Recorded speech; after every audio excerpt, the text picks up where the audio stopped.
We had got our 5 key things to start our Google advertising. Jordan, how are you feeling, man? You got a list Good. for us? Yeah, good man. Got a good in-depth list here for today. So plenty stuff we can dive into. A lot of really good stuff, non-negotiables when running Google Ads and setting up your campaigns and optimizing. So I'm super keen for today. Awesome. Well, look, I know us. We've got 5 things. Who knows? They may get some bonus features at the end of it. But let's just crack straight into it, man. Let's just really launch out because I know there's people that are eager to learn. People have been hearing you speak a lot on the podcast previously. People have been looking at some of the lessons you've got on our platform, and people are really, really eager to get some ads out there that just need a little bit more. So let's start with number one, man. What's our first thing that we need for our Google ads? Perfect. So number one would be keywords. So one of the most important parts of a Google Ads campaign is obviously the keywords that you're going to use, and you're going to add into the campaign, and how many you use, the match type of the keywords as well. So yeah, we'll start with the keywords and go from there. But with the keywords, basically this is going to be your targeting, right? This is going to tell Google what you want to go after, what sort of intent and searches you want to go after, and obviously the traffic level and quality as well. So that's really important that you choose the right keywords that you go after for your services as well, and you avoid the ones that are kind of going to bring the tire kickers and cheapskates as well, and price shoppers. So again, you still might get a few of them. It is pretty much unavoidable. They're still going to find their way through if they want to, but it'll help minimize what actually comes through and allow you to refine it. So with the keywords, we'll obviously start with adding, minimum, ideally 100 keywords, unique keywords in your campaign as well. So we want to start with one simple campaign, have about 100 unique keywords, and then each of them are going to have a phrase and exact match element to them as well. So this is basically having, Google saying, hey, I want to obviously target, say, plumber or plumber near me. Each of them will have 2 variations each. And then you want to have the general ones, but you also want to have specific ones as well. So if you're a plumber, you might have, block drains, burst pipes, pipe relining, hot water installation systems, that sort of stuff. So you really want to have the general ones that people use, as well as the specific, and then the location ones. So you can have location ones for general plumbing. So, for example, if you're in Melbourne, plumber Geelong or plumber Melbourne or plumber suburbs, plumber St Kilda, that sort of stuff. So you want to go after that, as well as also have options for your niche specific ones as well. So hot water installation Melbourne or hot water installation Geelong or wherever you're based, you want to add a few of them as well. Start with the biggest ones. So generally, Melbourne and Geelong are quite big areas and quite commonly searched. So start with them. You can add the niche suburbs in over time, but we just find they are generally the best to start with, get the most traction, and obviously have the most search volume. So really picking the right keywords to start off with and the right match types as well. Super important, because this is going to essentially tell Google, hey, this is what we want to go after in the campaign. Let's start there. And then you can obviously refine over time with that, but good place to start. Yeah, for sure. And would you, including in that, look at your negative search terms as well, or would that be down the list? Things that we want to exclude, things that we want to carry on. Yeah, definitely. So you definitely want to add in negative keywords from the very start. Something that's quite common is people looking for jobs. So people will type in like job, like plumbing job or electrical job. So you want to use the word job, jobs, career, work, even apprenticeship, that sort of stuff from the start, and negative keyword that out, as well as even have negative keywords for things like cheap or free. Get rid of those as well. You can even have some competitor names. You can even have some irrelevant services. So, for example, something you've seen before quite commonly is people just typing in appliance repairs, but obviously wanting dishwashers done or washing machines. And I know a lot of electricians don't actually do that sort of stuff. It's a very specific thing. So you just get rid of the words dishwasher, washing machine, and just don't use the word appliance repair. Try it. You can test appliance installation, which is obviously going to be more relevant, but avoid the repairs and any other sort of ones that you can think of to start off with. And then over time, once your campaign starts running, you'll see what's coming through, what's irrelevant, and start removing it. It's a bit of a controversial one with the competitors' names as well in there. Like I have seen some people use it and actually target their competitors' names as a bit of a tactic. And so I think it comes down to like how you're operating as a business of of if you want to exclude the competitors' names or if you want to try and grab some from it. Have you seen that happening too much at the moment, or is that more a bit of an old school thing of using that as a technique to get more leads? So the competitor names are definitely still quite popular. People do bid on their competitors' names. However, these days, because obviously Google's changed the match type and the way the searches work from the exact search and the search to the actual the meaning of the search, which makes it a bit broader. General electrical keywords, or general plumbing keywords like plumber, plumber near me, can just trigger competitor keywords. Like business name plumber or business name electrician. So it can still trigger a lot of competitor keywords. I think having a competitor specific campaign shouldn't be at the top priority of the list. I feel like generally the conversion rates are going to be lower from them because people will call from them and say, hey, I was looking for a competitor, and they might hang up the phone. It can be harder to close them. But general rule of thumb is I wouldn't add them directly. I wouldn't start with this. It can be a tactic later to bring in more leads, but you just obviously understand the conversion rate will be lower. But it is something you can keep. I would usually let it run in the campaign. By the time you see it in there, if it's had a conversion, good. And you can obviously, if you've had a conversion, you know that someone called a competitor because you're on the other end of the phone, then leave it if you close the sale. If not, I'd start removing them from the campaign as well. So that's kind of my rule. By the time you see it, if you've got a conversion out of it, leave it for a bit longer. If you don't have a conversion out of the competitor keyword and it's shown up, then get rid of it. Yeah, perfect, man. Awesome. All right, that's keywords sorted. What is number 2 on the list? Perfect. So number two is ad copy. So ad copy is really important. It's obviously the next step in the keywords. So I guess the most important thing here you want to understand is keyword to copy to landing page congruence. So the next step is you got your keywords. You want your ad copy to be congruent to the keywords. So have as much copy as you can and variations. What you want to have is you want to have 15 headlines. You want to fill out all 15. You want to fill out all the 4 descriptions as well as obviously the display URL. Fill that out. It's just another section there to fill in more real estate as well and take up more relevancy. But with the actual ad copy, we want to make it very specific to the keyword search. So, for example, if your keyword is plumber or plumber near me, your keywords might be like local plumber, need a plumber, looking for a plumber, that sort of stuff, just all relevant to the actual searches. And then if the next ad group is hot water installation, your keywords ideally are focused on hot water installation near me, hot water installers, need a hot water system installed. So it's going to be very, very specific, and you keep going down the line in that as well. An electrical example would be, say you're bidding on smoke alarm installation, you'd want your keywords,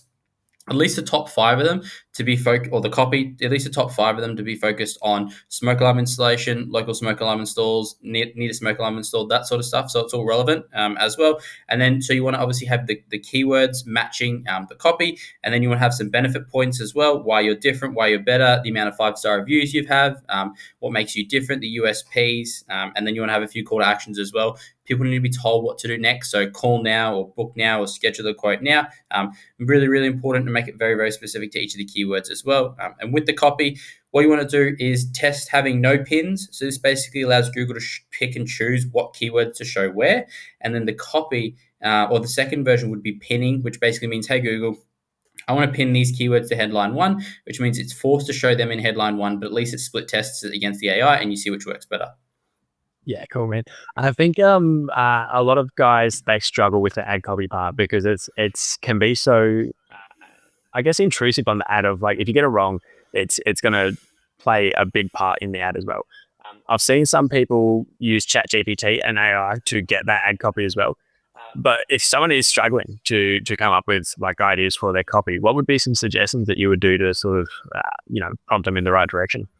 Yeah, so with copy, the hardest part is staring at a blank screen and getting started. It's by far the hardest thing to do and think up creative ideas. What the easiest way to get started is number one, you can look at your keywords. So, for example, if you got, I'm going to use the plumbing example, plumber near me, or you got block drain plumber, or burst pipe plumber, or hot water installation.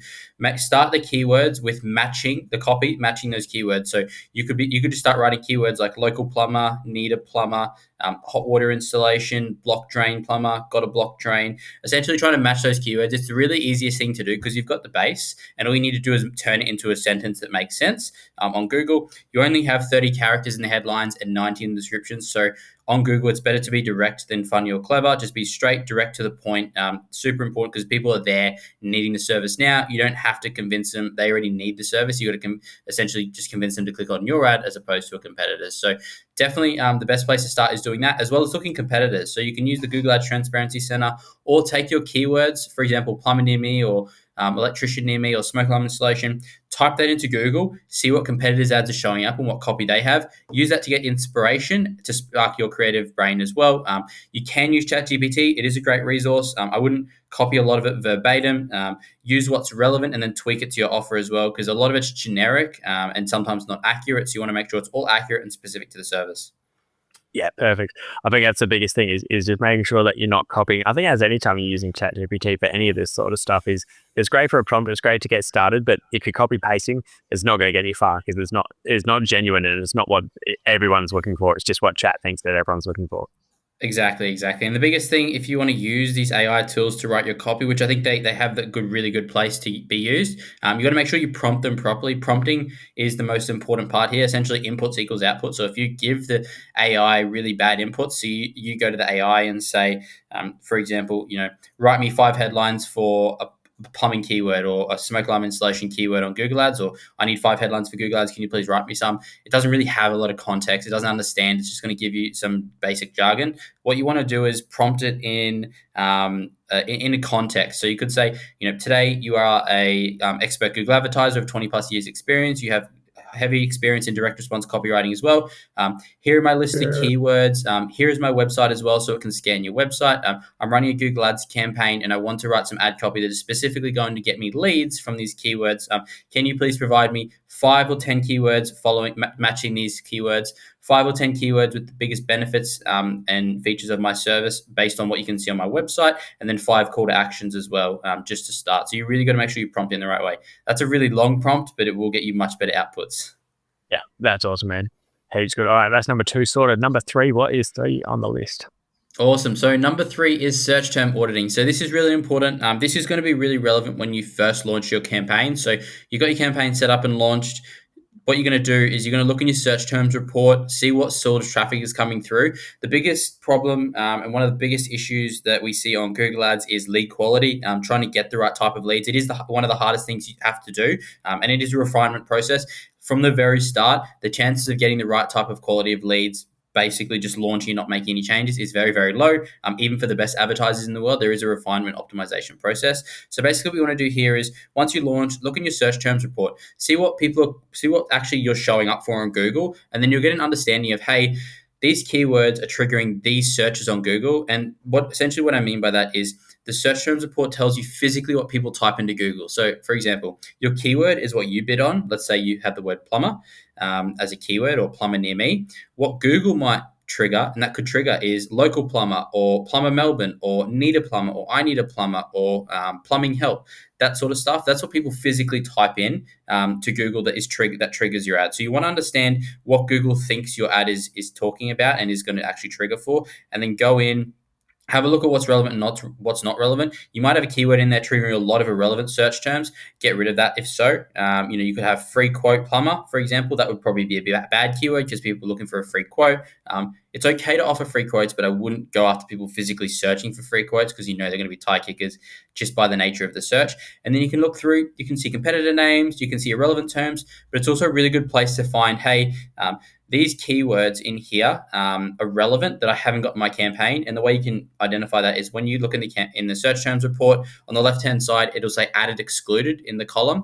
Added means you've added it to the campaign. Excluded means you've excluded it from the campaign. And if it's got none in there, it means you haven't done anything to it. So if you see more relevant keywords in there, for example, let's say you have the word electrician or electrician near me, and a keyword getting conversions in the search terms report is I need an electrician, right? But you aren't actively bidding on that. What you can do is you can take that keyword, if it says none, and then add it manually to your campaign as a phrase and exact match. And then you've just added another keyword that allows you to show on more potential searches as well. So it helps increase the reach of your campaign, obviously without needing to increase the budget. So you can show on more auctions for more relevant searches as well. So it's a really good way to expand what you're currently showing for without actually having to scale up the budget and enter into more auctions that you might be, show for similar level of traffic, but might not be as competitive. So, things like electrician Melbourne, electrician Geelong, super, super competitive, right? All these location-based ones are electrician near me, but you could have a keyword that says, I need an electrician or need electrician that still shows to the same relevant people, but isn't as competitive. So, and you can get the same level of traffic and quality for cheaper. And, who doesn't want cheaper leads? That's exactly right. I mean, it's really interesting how you were saying like that certain keywords trigger other keywords now as it is anyway, because like I think it's pretty rare that someone would type in. I mean, it could be wrong in this, but I think it would be a bit more rare that people would type in something like electrician near me rather than they would type in electrician suburb. But the trigger points that you're getting from both now, like it covers itself, and with the AI and with the way that Google is now spending the auctions, It's actually broadening everyone's search terms. And so I think the fight now is going the other way. And I think we talked about in this last podcast, is that now you're fighting to actually get your keywords to just stay where you want it to, to bring it Yeah, back onto that level of, no, I just want to target this one thing and not all of these extra broader terms. exactly. Is that something that you're seeing a lot on the campaigns as well? Yeah, the keywords are definitely going broader. So how the old keywords were, like exact match was exact match pretty much if it had to match exactly the keywords you had in that order.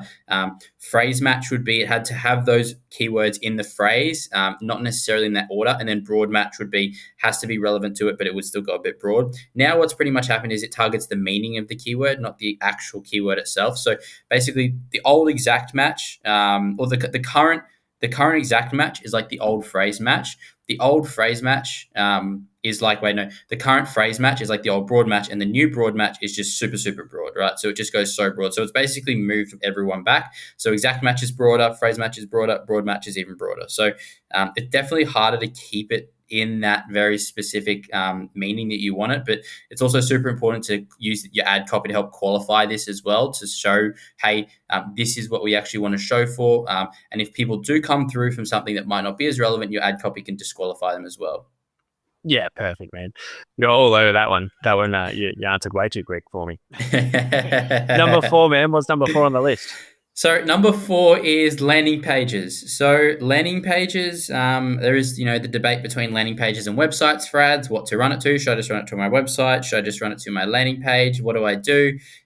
What we've found and what we've seen is landing pages convert a lot better than websites for Google Ads, purely because of the intent. So when someone comes to Google, they're looking for something and they have an intent if they're clicking on an ad.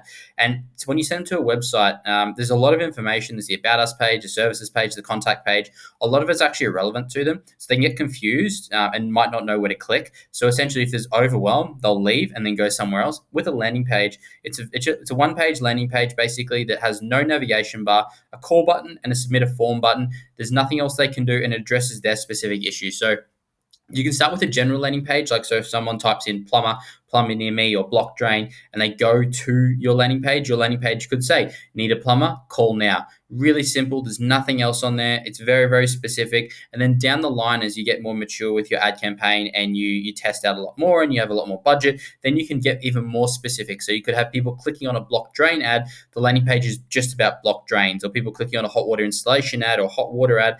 The landing page is only about hot waters. And same with the smoke alarms. You have a landing page for smoke alarms, a landing page for ceiling fans. The more and more specific you go, but you don't need to start like that. You just need a general page to start with, found with all the services. And obviously, it just is very, very specific. You have the call button, form button, and it just addresses the needs where they want. So landing pages, basically the way I kind of think about it as well, and I've heard over time is websites are for information, landing pages are for conversions. So we want to focus on landing pages. They are like more tedious to build, obviously, because a website's easy. You just have it there. You just send people to your website. You have to build a landing page separately, ideally not on your website, and it's its own standalone entity. So when people do click to it, they have no other option but to call, submit the form. Because if you overwhelm people, they will obviously get confused and leave. You want to make it as simple as possible. And if you don't make it simple, they'll leave your page, go back to Google, and the very first person who makes it as simple as possible to get in touch with them, they'll go with them. So really, really simple there as well. But yeah, landing pages are super, super important. Keep them simple, not too short, not too long, generally medium length. We find for the trade industry does quite well. Again, addressing a strong headline, call to actions up the top above the fold, and then obviously below that, show your social proof, your 5-star Google reviews and your Facebook reviews. Some key elements if you have offers above the fold as well, the services you offer, 5 or 6 USPs about what you do, and then you want to obviously pull your Google reviews, like so you can use some input, some embed formats as well, or embed plugins that you can actually import your Google reviews into your landing page. It dynamically updates. Use that as well, and then have the map down the bottom where you're located, phone number, email. Again, really simple format that you can follow. We find gets good results. That's awesome. And I'm actually a huge fan of the landing pages over the website myself, purely because it's exactly what you said. Like, you can get that fast loading page. Like, you can actually design it so that it's not overloaded. It's not loading 10 pages in the background. It's just loading the one page. And so it's an instant result. And that's the thing, like, we're living in an instant world, in the instant generation, and people just want to be able to instantly contact you. So if they're clicking on an ad, they want to be able to either call or send you a message straight away. And that's what we see with the landing page, where it's like you said with a website, it's almost like a subway syndrome. There's too many options, and we don't know where to go to actually find the contact page. You can make it as clear as day and have contact us right there, but people will still be going to like, where's your address, and trying to figure all that stuff out. So yeah, it's really clear, direct to the point, and really is the bottom of your funnel. It's like when people are coming out of that marketing funnel, that's where they're going to land in the landing page, and then move through to the lead, so we can try and convert that one as well. But one thing I want to touch on that you mentioned earlier as well is different landing pages for different services. And I'm curious to know when you would recommend to go for a different landing page. So, like for example, you've got your bigger services. Let's go from the electrical point of view. You've got solar, and then you've got general electrical work. Maybe you've got construction work, and then maybe they do air conditioning as well. Like they're really big for ones that I would have thought would be pretty standard to do separate landing pages for. But you also mentioned about maybe doing smaller ones for like specifically for smoke alarms, specifically for ceiling fans. Is that the case? Like that you would recommend someone go down that far, or would you stick to like basically? I'm trying to figure out at what point would you recommend to break down into separate pages?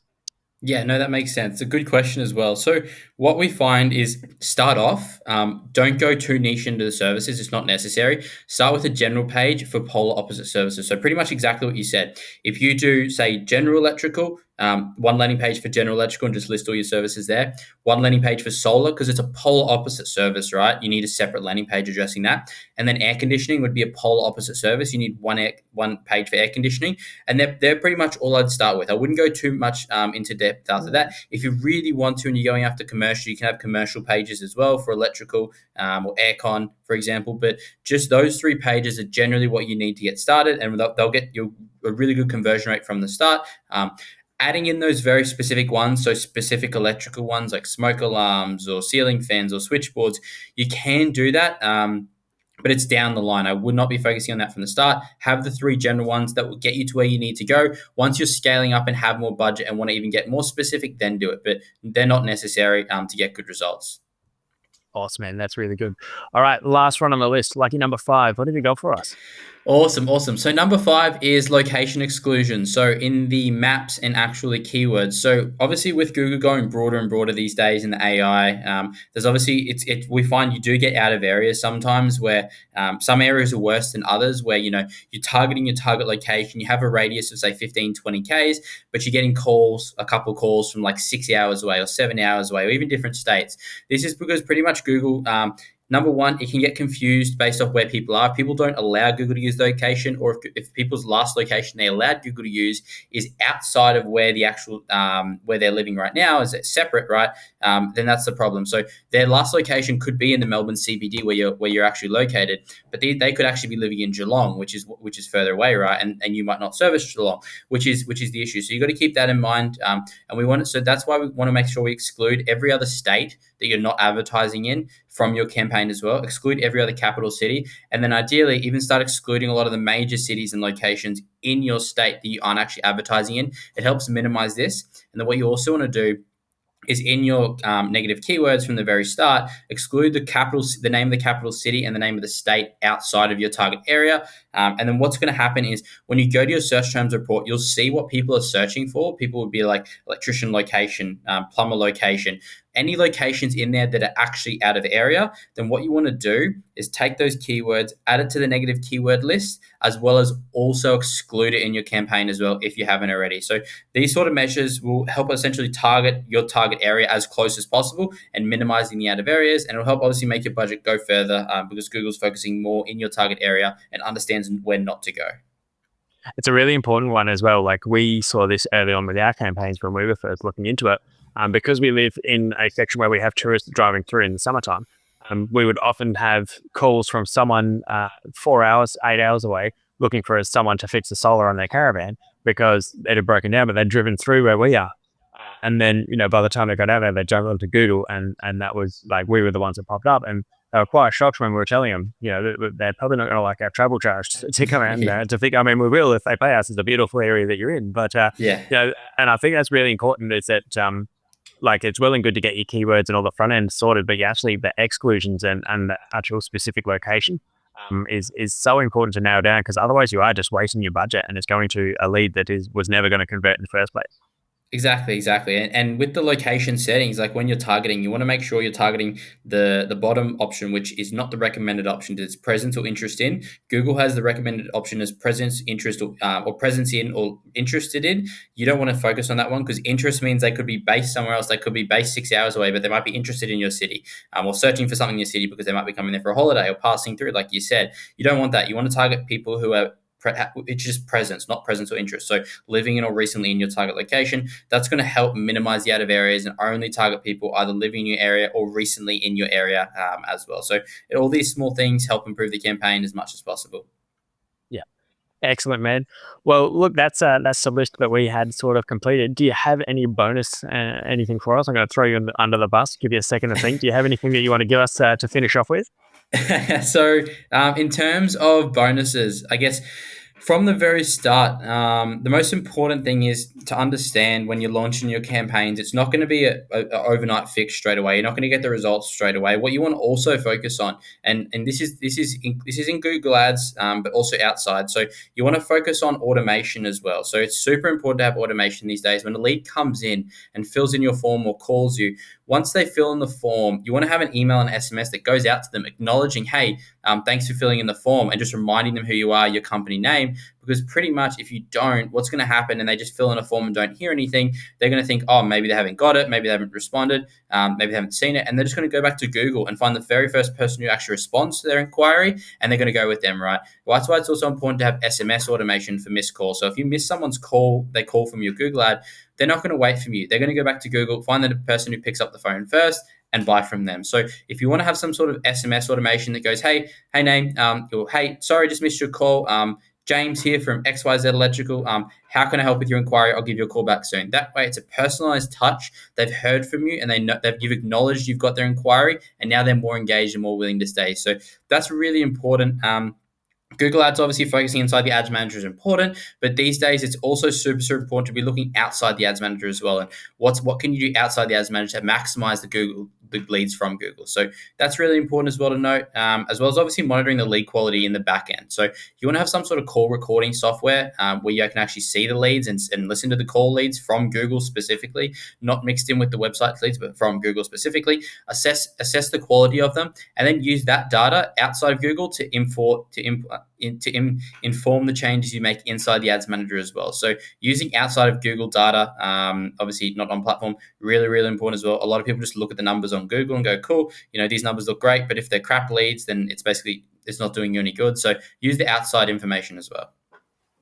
Love that, man. You're always an absolute wealth of knowledge when I get on this. And I feel like even though I've got a bit of an idea about ads, I always learn so much more when I record a podcast with you, man. So thank you very much for coming in. Guys, if you Thank want you. to learn more, Jordan is in our platform. He runs calls in there. What is it? Weekly? I think every week you Um, run a every fortnight on fortnight. There Thursday. you go. There you go. Yeah. So every fortnight, our members get to listen to Jordan that come in and ask him questions face to face, and yeah, get their ads going a lot better. So if you are interested, then sign on up to Upscale, and we'll see you in the platform. Thanks, guys. We'll see you later.